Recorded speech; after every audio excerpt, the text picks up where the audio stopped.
Bienvenue à toutes et à tous dans le JT de la Revue Fiduciaire pour l'édition de ce mardi 27 septembre. On découvre tout de suite les titres que nous allons développer. Logement vacant et avantage Robien, un accord pour débloquer l'épargne salariale et erreur sur l'avantage fiscal attendu d'une opération. C'est parti.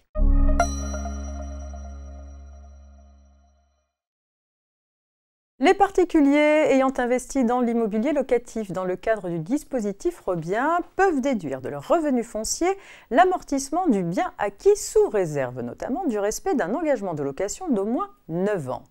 Dans cette affaire, le logement acquis avait été loué durant presque 2 ans, puis était ensuite resté vacant 1 an et demi. À défaut de location continue, le fisc avait réintégré les amortissements déduits à tort dans les revenus fonciers du contribuable. Celui-ci avait contesté le redressement, estimant, pièce justificative à l'appui, qu'il avait bien accompli les diligences nécessaires pour relouer le bien rapidement après le départ de son locataire.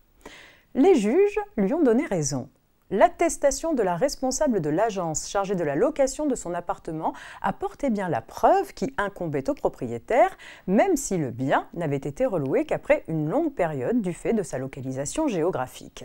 En effet, ce document indiquait que des annonces avaient été publiées dès la réception du préavis de départ du locataire, que le logement était situé dans une zone non tendue où la demande locative était quasi inexistante et que le propriétaire avait réalisé des travaux de peinture pour faciliter la location.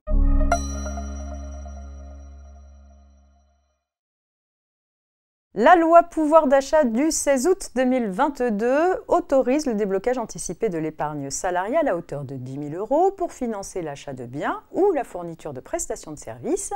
Mais ce déblocage est parfois soumis à la signature d'un accord. Le déblocage de l'épargne nécessite la signature préalable lorsque l'accord de participation mis en place au sein des SCOP prévoit l'affectation des sommes à compte courant bloqué. Il en est de même lorsque l'accord de participation ou le règlement de plan d'épargne prévoit l'acquisition de titres de l'entreprise ou d'une entreprise qui lui est liée ou l'acquisition de parts ou d'actions d'organismes de placement collectif en valeur mobilière, FCPE ou SICAV d'actionnariat salarié. Cet accord peut prévoir que le versement ou la délivrance de certaines catégories de droits peut être effectué seulement pour une partie des avoirs en cause. Un question-réponse du ministère du Travail précise que si l'accord autorisant le déblocage peut en principe être conclu jusqu'au 31 décembre 2022, il est préférable de le faire avant la fin du mois de novembre afin que les bénéficiaires puissent demander le déblocage de leur épargne dans les temps, c'est-à-dire le 31 décembre 2022 au plus tard.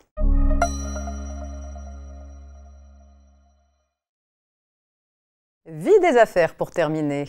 Suivant les recommandations d'une société de conseil en gestion de patrimoine, des époux ont acquis des parts d'un navire dans le cadre d'une opération de défiscalisation. L'administration fiscale leur ayant refusé le bénéfice de la réduction d'impôt qu'ils escomptaient de cette opération, les acheteurs ont assigné le vendeur des parts en annulation de la vente. Ils prétendent que leur consentement a été vicié dès lors que le navire ne remplissait pas les conditions d'éligibilité au dispositif fiscal concerné. Leur demande est rejetée par la Cour d'appel en l'absence de preuves de tromperie commises par le vendeur. Elle retient notamment que les éléments relatifs à la déduction fiscale figurent sur une plaquette de présentation comportant uniquement le logo de la société de conseil, dont rien ne prouvait qu'elle émanait du vendeur. La Cour de cassation donne tort au juge d'appel. Ceux-ci auraient dû rechercher si l'éligibilité au dispositif de défiscalisation en cause ne constituait pas une qualité substantielle du bien vendu convenue par les parties et en considération de laquelle elles avaient contracté. En effet, acheteurs et vendeurs peuvent convenir expressément ou tacitement que l'éligibilité du bien vendu à un dispositif de défiscalisation constitue une qualité substantielle de ce bien. Si tel était le cas ici, et s'il était exclu avant même la conclusion du contrat que les parts de navire permettent d'obtenir l'avantage fiscal escompté, alors le consentement des acheteurs a été donné par erreur. Ils peuvent alors obtenir l'annulation de la vente et la restitution du prix versé. Le JT, c'est fini pour aujourd'hui, mais on se retrouve demain mercredi pour la suite de l'actualité juridique. Très bonne journée.